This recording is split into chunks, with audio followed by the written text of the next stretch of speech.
If your kid keeps glitching between sweet festive elf and unhinged gremlin, that's not a personality flaw. That's December running on corrupted parenting software, the overstimulation, the noise, the relatives, the sugar, the schedule that belongs in prison. Let's fix the 11 hidden glitches quietly ruining your Christmas. Number 1, turning the holidays into a performance review.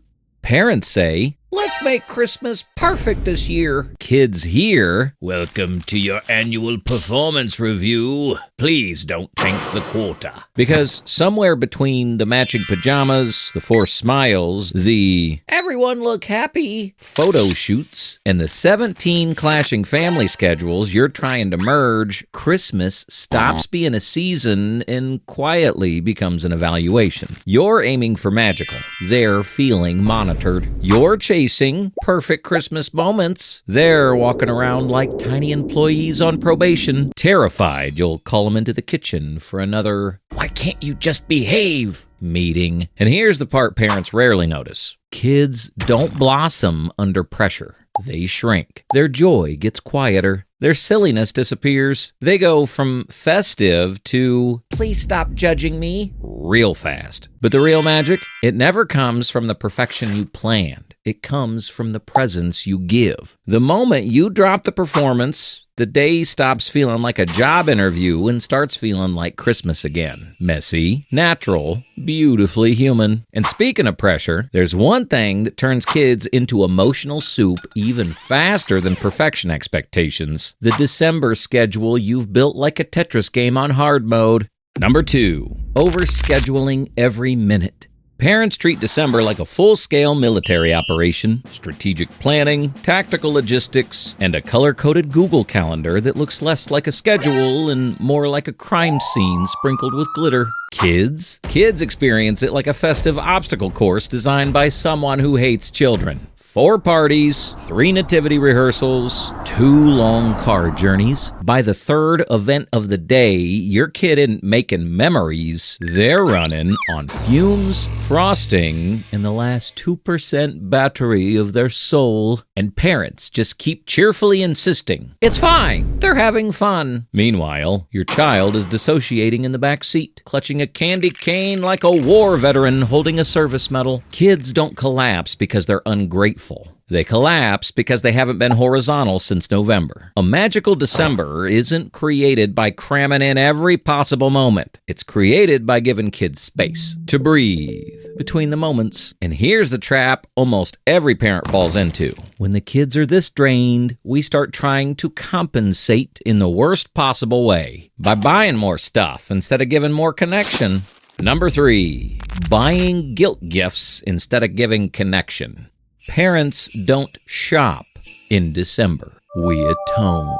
Every present becomes an apology for something. The late nights, the rushed mornings, the "not now, sweetie" moments, the patience we misplaced somewhere around the 12th of November. Every parent has said this at least once. This is the last gift. Meanwhile, you're already on Amazon whispering, "Okay, one more." We convince ourselves that the right gift will magically erase every moment we felt distracted, overwhelmed, or not enough. But here's the part that stings a little. Kids never remember the gift the way we think they do. Not the limited edition, impossible to find, fought 3 parents and a Target for it toy. What they remember is the tone in the house. Was the day warm? Was it calm? Did you feel present? Or did you feel like a stressed out Amazon delivery driver disguised as their parent? Because the gift isn't the gift. Your energy is the gift. And the less guilt you drag into Christmas, the more magical the whole thing becomes. Naturally, quietly, effortlessly. But guilt shopping does something else too.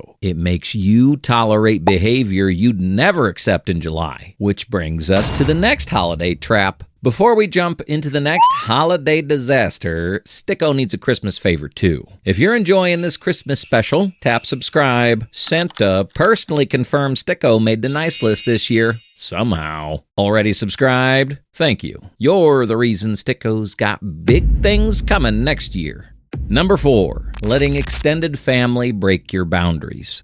The holidays. the magical season where every relative suddenly becomes a body language expert, a discipline consultant, and a professional kid hug collector. Go on, give Uncle so-and-so a hug. Your kid? I've known this man for 14 minutes. You? Smiling through clenched teeth like a hostage in a Christmas advert who's trying to not blink the Morse code for help me. Then come the forced photos. Kids posed like Victorian shop mannequins, while some aunt shouts, "Smile! No, a real smile!" Ma'am, this child has not produced a genuine smile since 9 a.m. and their first cinnamon roll. And the forced politeness? Children are expected to perform Olympic-level manners while the adults ignore every one of your boundaries like they're the software terms and conditions nobody ever actually read. Now, here's the part parents never admit out loud. Kids don't feel safe when adults override their no. And parents don't find it safe when they have to pretend it's fine. The holidays shouldn't feel like a boundary-breaking festival. Your child's comfort comes before someone else's feelings. Yes, even grandma's. And the moment you hold the boundary, your kid learns, my voice matters, even in December. And here's where it gets even messier. Once relatives ignore boundaries, they also expect kids to deliver politeness on command.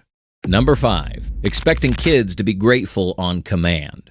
Parents in December start sounding like they're running a high-intensity gratitude boot camp. Say thank you. No, politely. Say it with your nice voice. Meanwhile, your kid's standing there like a tiny overworked elf who's been awake since sunrise and is now powered strictly by adrenaline and whatever emotional strength's left in a half-crumbled gingerbread man. We forget something huge. Gratitude doesn't grow in chaos. It needs calm. And December has the calm of a Black Friday riot trapped inside a snow globe. Kids aren't ungrateful. They're overstimulated, sugar-soaked, sleep-deprived, and trying to remember which relative handed them that itchy jumper that feels like it was knitted out of pure regret. Was it grandma or the other relative who smells like wintergreen? Adults want graciousness. Kids want a nap, a snack, and zero small talk. And honestly, every adult in the room wants the same escape plan. If you want real gratitude, you don't drag it out like a theater rehearsal. You create the pocket of quiet where gratitude can actually land.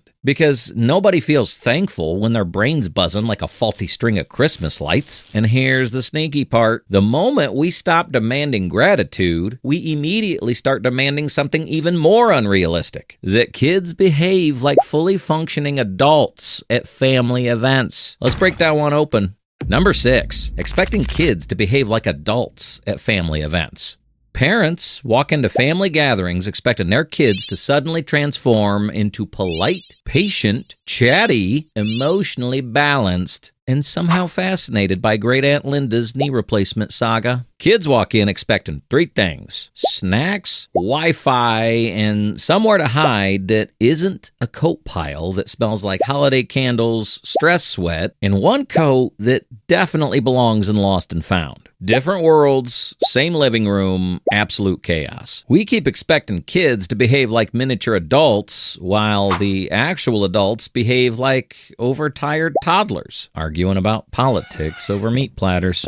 Kids aren't rude. They're bored, maxed out, and trapped in a room where every conversation starts with, "How's school?" and ends with, "Wow, you've grown." Congratulations, you've just completed the full intro dialogue of every adult they've ever met. Of course they're done. We're done. Most adults barely survive these events without snacks, phone breaks, or finding an excuse to check something in the car and sit in silence for 2 minutes. If you want your kid to act like a human being at a family event, feed them, give them breaks, let them escape the itchy jumper, and maybe don't expect them to mingle gracefully when even grown-ups are hiding in the kitchen pretending to help with dishes. But here's where parents get blindsided. Put kids in a crowded room long enough, and something else starts brewing, the kind that makes you question your entire parenting strategy. Let's dig into that.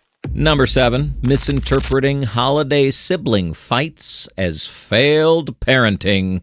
Sibling fights aren't emotional explosions. They're territorial disputes triggered by overcrowding. They're a sign your children are tired, off their routine, and running on the emotional stability of a snowman left too close to a radiator. Parents take every argument personally. Why are they fighting? Did I mess up? Am I raising tiny enemies? No. Your kids are basically two squirrels trapped in the same shoebox after eating their body weight in chocolate coins. And during December, everything is working against them. Sleep is weird, schedules are chaos, sugar is its own food group, relatives are everywhere, and someone always touches the toy that didn't matter 5 minutes ago, but now apparently holds the meaning of life. This isn't bad behavior. It's biology. Overstimulated brains plus 0 personal space equals The Hunger Games, Sibling Edition. You're not a bad parent. Your kids are just living through a December-style emotional apocalypse. Give them rest, give them space, give them a reset. Peace comes back the moment their nervous systems do. Not because they changed, but because the environment did. And here's the part most parents miss. It's not just the sibling fights. None of this compares to the single December trap that melts down every kid, even the calm ones, because routines vanish, and nothing dysregulates a child faster than that. Let's talk about the thing that parents underestimate the most. Number 8, dropping every routine, then wondering why your kids melt down. December turns even the most organized households into lawless frontier towns. Bedtime slide, meals drift, rules evaporate, and suddenly you're shocked that your child is behaving like a tiny, exhausted gremlin with nothing left to lose. Kids don't melt down because they're being dramatic. They melt down because the only things holding their sanity together were routine, rhythm, and sleep. And December punted all 3 straight into the North Pole. You think, it's the holidays, we're being flexible. Kids call it, oh, cool. So bedtime's now a rumor? Inside, their brain just flips a switch to, okay, we're in chaos mode now. When routines disappear, kids lose their anchor. No predictable bedtime, no stable meals, no quiet pockets in the day, no idea what's coming next. Adults call it fun. Kids experience it like trying to stand still on a bouncy castle someone unplugged halfway through. You know what actually makes holidays magical? Not perfection. Stability between the chaos. A little rhythm, a little rest, a little predictability. Kids don't need a perfect holiday. They need a regulated one. And here's where parents get caught in the December trap. The moment routines fall apart, we don't slow down. We panic. We overcorrect. And we start chasing something that destroys us faster than the chaos ever did. Number 9. Trying to fix parenting guilt with holiday perfection. Parents enter December like, this year, I will be the most patient, most present, most magical version of myself. It's adorable and completely delusional. Nothing burns a parent out faster than guilt-fueled perfectionism. We tell ourselves, I yelled yesterday, so today I must be a Christmas angel. I've been busy, so now I must create core memories on command. I feel guilty, so let me overcompensate with color-coded joy and a smile that definitely isn't real. But here's the trap. Guilt makes you try harder until you suddenly can't try at all. You're aiming for wholesome family movie while your brain's whispering, I'm one crumb away from a full emotional collapse. Drop the guilt, drop the performance, drop the imaginary standard you think everyone else is meeting. Because the moment you stop trying to fix your parenting through Christmas magic, the real magic finally shows up. You finally have the space to let your kids participate instead of just spectate, which leads straight into the next trap, forgetting kids need jobs, not perfection. Let's dive in. Number 10, forgetting kids need jobs, not perfection. Parents treat the holidays like a one-person theater production. You're the writer, director, set designer, caterer, emotional support animal, and an understaffed elf running on leftover icing sugar. Kids, They sit there watching you sprint around a house like a reindeer on espresso, wondering when Christmas turned into a stress triathlon. And when parents do everything, kids learn one message. Holidays equal adults suffering so children can clap. But here's the part most parents miss. Kids don't want a perfect holiday. They want a role in it. Stir the batter. Wrap the gift. Badly. Hang the wonky ornament. Carry the napkins like it's a sacred quest. Let them help, not just witness. Because when kids participate, two beautiful things happen. One, they feel capable, included, and proud. Two, you stop looking like you're 3 seconds away from a seasonal nervous breakdown. A holiday your child helped build will always beat the flawless one you tried to choreograph. Make them part of the ritual, not tiny spectators. That's where the real magic hides. And here's the part parents almost never realize. Once kids do have a role, their behavior finally makes sense. The meltdowns, the withdrawal, the overexcitement, none of it reveals their character. It reveals their nervous system, which brings us to the final and most misunderstood holiday trap. Number 11, using holiday behavior as a scorecard for their character. In December, parents quietly start grading their kids in their heads. Are they polite enough? Mature enough? Social enough? What will the relatives think? Your child isn't revealing their character. They're revealing their nervous system under siege. They're dysregulated, overtired, overstimulated, off their routine, running on sugar, long days, and 12 relatives, each offering their own Olympic-level opinions. Holiday behavior isn't real behavior. It's survival mode, wearing festive pajamas. Don't judge your child on their noisiest, most overwhelmed December days. Judge them on the days where they feel safe, rested, regulated. The days where their real self can actually show up. Because December doesn't show you who your kid is. It shows you what happens when the world gets too loud. The holidays don't fall apart because kids get messy. They fall apart because the season does. Fix the environment, not the child. And you'll watch the magic come back quietly, naturally, every single time. You don't need the perfect holiday season. You just need a regulated kid and a parent who's willing to breathe with them. That's it. You've got this. You're the anchor in a month that pulls everything off course. Your kid doesn't need a perfect Christmas. They just need you. Steady and human.